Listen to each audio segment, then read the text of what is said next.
Hi, my name is Linda Boobin, and with my partner Ann Christofferson, we built the shelves, and put together Women and Children First in 1979. And we're still doing it almost 35 years later. But we started the store in 1979, so 79. yeah. Mm-hmm. So we're in our 35th year, and we started it. You know, there are a lot of things to say about why we started it, but one of the important things, and particularly to talk about Women's History Day, is that we started it as our contribution to the women's movement.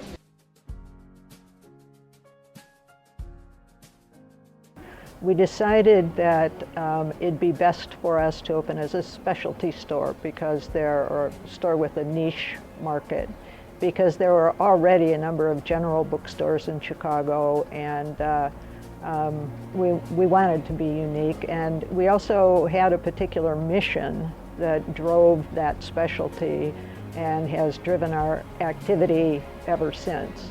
We wanted women to find books that reflected their lives and thinking and perspectives, and that of other women as well. And to make a comfortable place where women could come in and talk about sensitive items. Women come to us who have been raped or who have been the victims of incest. When we were a small store, it made sense for us to just carry women writers. But as we grew and as women, began to take their place in larger spheres, we could expand the subject range. We also positioned ourselves to be the neighborhood bookstore in Andersonville. And we broadened our buying to include, the best new literary fiction by men. And we also were able to carry a much broader range of current events and political subjects. In economic development circles, Women and Children First is one of those sort of textbook examples of when you have a local business that sort of sets the neighborhood on fire and gives the neighborhood a name. Women and Children First put Andersonville on the map. And also we've always sold books off-site. And some of the major ones we've done recently were we were invited to sell books for Sonia Sotomayor's appearance in Chicago. Having regular conferences, knowing we're serving a particular population on an annual basis, lets us order new books on that topic. And Women and Children First is an anchor to this community. The neighborhood of Andersonville is really, it's based on the success of this store, and the growth of this neighborhood has gone along with the growth of the store. Because we did so much programming over the years and wanted to continue doing that, even after times started getting a little rough during the early 90s, we decided that we wanted to be able to go ahead with our programming but stop taking programming costs out of our general operating budget. So we came up with an idea to start a special programming fund. There are foundations who have contributed, the Chicago Foundation for Women, the Driehaus Foundation, and a handful of other foundations have contributed. We have an A+ business rating from the Better Business Bureau. And part of the reason I think we've succeeded in sticking around as a bookstore for almost 35 years now is that we've been very businesslike in spite of the fact, or in addition to the fact, I should say, that we had a mission as a bookstore, and that was to play a part in the feminist movement. So we've certainly, like every other independent bookstore in the country, gone through difficult times economically. In the early 90s, we were in the course of 4 years, just absolutely surrounded by Borders and Barnes and Nobles, and we felt that. So we've always adjusted to bring in new programs to increase our revenue. Women and Children First has been critical to Andersonville's strategy of supporting locally owned independent businesses. The fact that we had a local independent bookstore here was our first sign that these businesses were crucial. You also are known especially by women, but also by some fathers, as the place with the best children's book collection anywhere. I mean, really, people go to you for that. 35 years now, Anne and Linda have managed this amazing store. They have stuck to their feminist philosophy. Every time I come here to sell books, I learn things from them about my books. Whether it's how well an author's previous book did, or the fact that the author taught for a few years at a local university, or why the issue in some children's book is especially important and why they need that book. They have always maintained this brilliant and serious quality control.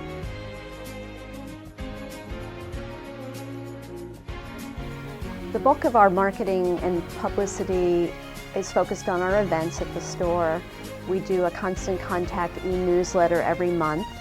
It goes out to 6,500 people. Since any time we sell books at an off-site event, whether it's a small gathering in someone's home or a national conference, we make sure we have lots of items with our logo on them. We have a banner, we have our bags and bookmarks. We always make sure we take our calendar of events with us. One of the roles that I have played at Women and Children First over the years was started when I was in graduate school, and I became the store's publicist. And part of what I considered my responsibility as the publicist was to cultivate relationships with local and national media, not just sending out blind press releases, but building real friendships, connecting around books and connecting around the store. Right now we have a display that's kind of like an inside joke with booksellers, which is that sometimes people will come up to us, and I've done this to other booksellers too when I'm shopping, but I'll say, I don't remember the title, but I think the cover is blue. So we have a sign that says that, and then a whole bunch of random blue books. We include all of our events on our website. We have a dedicated page on the site for events. We also create flyers for almost every event, and we hang them around the store and around the neighborhood. And through that process of connections and friendly, ongoing relationships, I worked on building our media list to a pretty dynamic list of people who are not just getting press releases, for immediate release, but with whom we have created a genuine rapport. We also customize our marketing efforts. For instance, last fall when Edwidge Dandekot was coming here, in addition to all the outreach we would normally do for any high-profile literary writer, we also wanted to reach out to the Haitian community here, which is quite sizable. I print out a report and see what has sold really well in the last month, and I try to get that to show up, and then I try to also have a balance between that and what has just come out and we don't know how it's going to do. And just trying to juggle that and make sure that people see both and that it's constantly changing. Also, often when we're hosting events with authors who are on national tours, we make use of the services of an extra publicist who works to arrange interviews with local media. We also have a loyalty program. We also call it a membership program. We average about 1,000 people at any given time who consider themselves members of this store. I get to kind of put together windows and try to come up with creative ways of displaying what we have, especially books. We're very active on Facebook, especially in the last year or so. We post all of our events. We also post things of a political or current events nature. Women and Children First is a place that builds community and it expands community. Their role as a community convener is extraordinarily important. It's a place where we come to meet our friends, to get business done, and to buy books. One thing you're known for, and last year I attended one of them when you had Alice Walker in, is having these great authors come and visit and speak. I think you're about to have Jimmy Carter. That's right. I think having a president or former president is a first for you, right? Well, and we've also had who might be a future president, Hillary Clinton. This is my first book, Indemnity Only. It was published in 1982. If you tried to buy this book today at abe.com, you'd pay about $3,000 for it. But in 1982, nobody was paying any money for any of my books.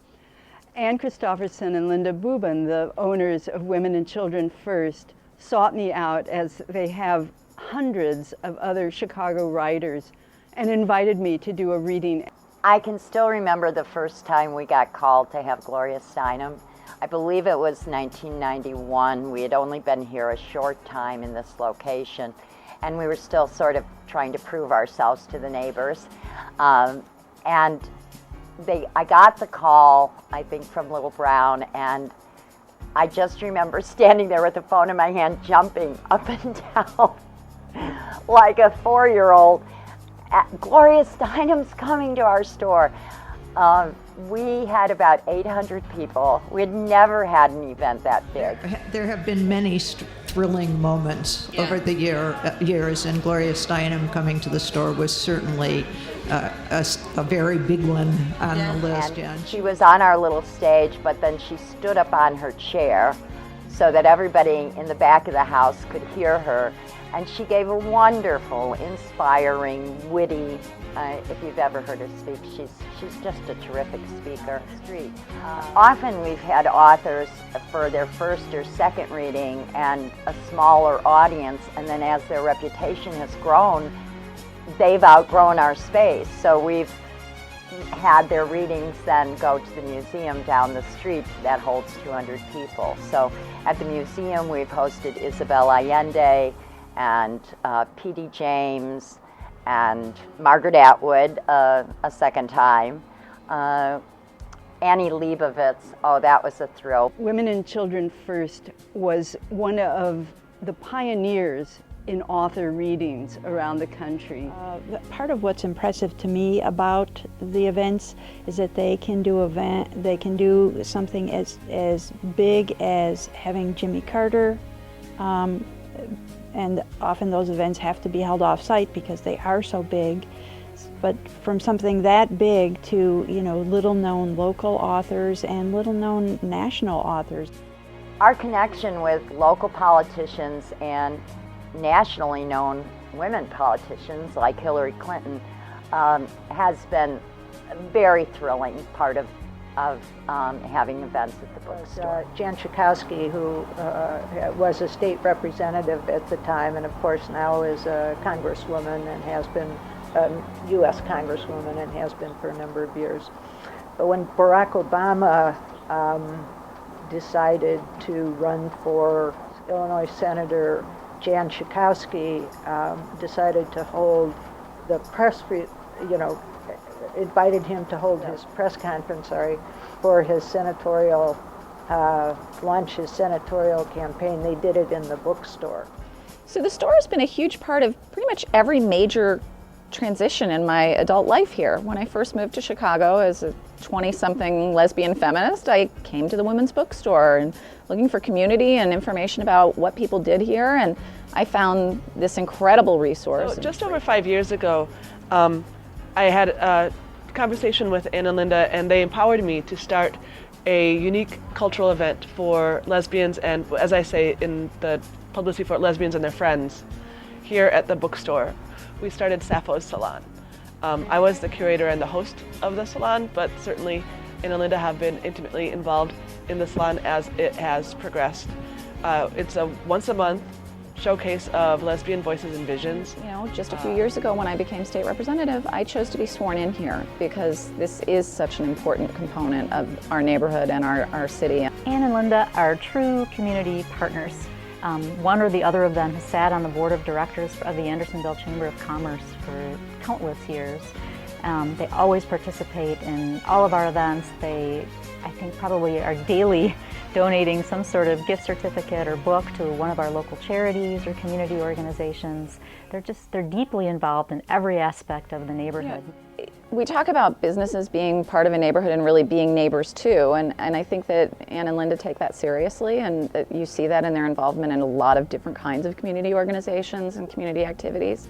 Probably my favorite example was there was a city budget announcement that the libraries were going to be closed every Monday as a way to save funds, and this just rubbed Linda the wrong way. And she called me at 9 o'clock in the morning. We hastily put together this story time sit-in in front of the library. We had our story time and we got some press coverage for it. And I gotta say, they're open now on Mondays. Anne and Linda and their team have always been really active in trying to support rape crisis centers in working against domestic violence. I can't even begin to say how many different kinds of community events that they have spearheaded or underwritten. So, you know, they do a little bit more than just sell books here at the store. They really, really bring community together in a meaningful, important way.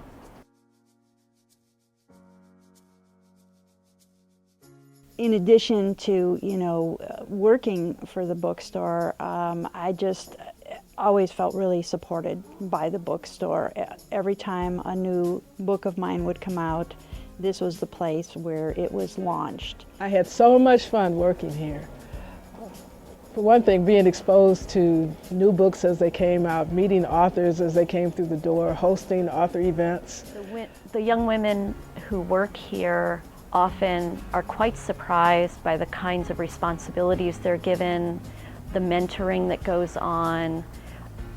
Young women, when they work here, even just for a year or two, leave with real job skills. They've had real responsibilities. They've taken charge of projects. The things that I've taken over would be our online, the website, putting up events,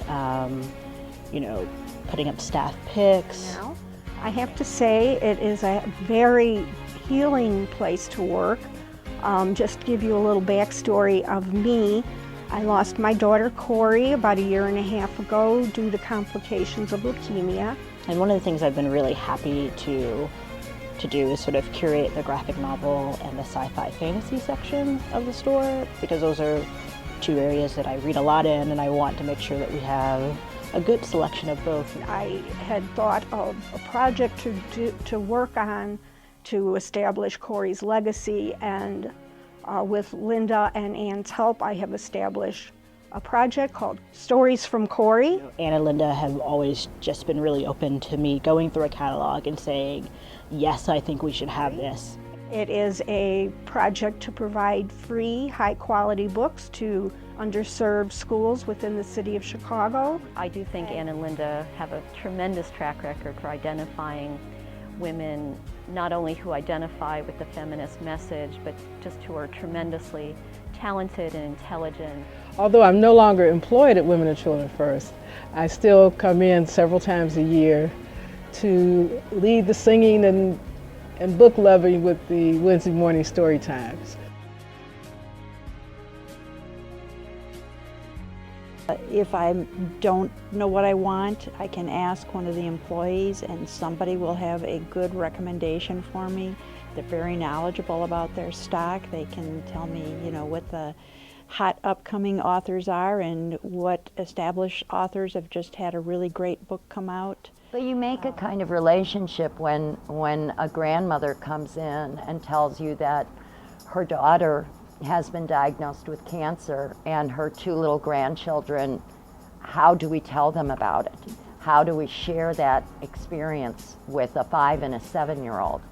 And you find that book that maybe has not sold on the shelf in a year, but you find that book on When a Parent Has Cancer, and you share that experience and you hold the hand of the grandmother and know what she's going through. You make a customer for life, and you make a friend, and you make a connection. One of the most favorite things that I enjoyed about my job was waiting on the customer who came in having no idea what book they wanted, and being able, just through conversation, to offer them a few selections that seem to fit their personality or their gift-giving needs. And I would say that epitomized the customer service aspect of Women and Children First Bookstore. For someone who has maybe experienced sexual assault, or their partner girlfriend, boyfriend has experienced sexual assault and they've come looking for help for them. That it's such a privilege to hold these people's issues and try to find books that will help them understand what they're going through and to refer them to other professionals or other groups. We absolutely love Women and Children First. We come to Storytime as often as we can. Do you like Storytime? Mm-hmm. Yeah? Yeah, it's a lot of fun. Women and Children First is a symbol of openness, of inclusion, of access. And before we had kids, we would come here to pick out a book almost every week, and we've always loved it as a community. It's really a great anchoring spot in the community. That here was a place I could find things that I couldn't find anywhere else that were interesting to me and that I thought might show a different side of my thinking that I hadn't ever thought about. And Linda and Ann were very instrumental in showing me authors that I probably would not have picked up on my own. Here, but then when we had kids, it became even more of a great place to come because of Miss Linda's story time. And we come here at least 3 times a week. Would you say 3 times a week? Yeah, what? We, the girls cannot walk by the store without having to stop in and saying hi to Linda and Ann. Women and Children First is one of my very favorite go-to places to get books in my field, to find out what people are doing in feminist studies, and also for my own books. I've had readings for 2 of my books here. I started coming with Rosie for the story time every Wednesday, and we've loved it and we've grown up on it. Maggie, at her age, has been able to join the Juvenile Book Club, which is great. And Louise, we always like to come here. What do we like to come for, Louise? Like, they always have good selections for books on people's birthday. We've been coming to Women and Children's First Bookstore for story time since Jeremy was 6 months old. Can you believe it? In fact, Lorraine, come here, Lorraine, join us. Lorraine is the one, Jeremy's grandma and his nanny, who brought him to story time starting when he was 6 months old. Sometimes I should say I come and I have a specific book that I want and they have here, or they'll order for me. Other times I have categories and I need, just looking for poetry books or books on, global culture or on service or, on social justice. And there's always something here. And as an adult, I like coming here because I feel like the staff always greets me with warmth and helps me take my interests just a little bit farther. I have been affiliated with Women and Children First since 1988, when I got very active in the women's community and in the LGBT community. And when I walked in, it was a place that I had heard about for years and years and was so excited to finally be there.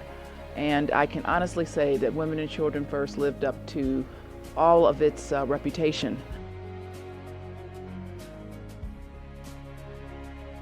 One of the really great experiences I've had as a bookseller over the years is to become a member of the American Booksellers Association board in the late 90s. It was my great honor to be elected as board president in 2000, and I loved that opportunity and doing that work and being able to meet booksellers from across the country.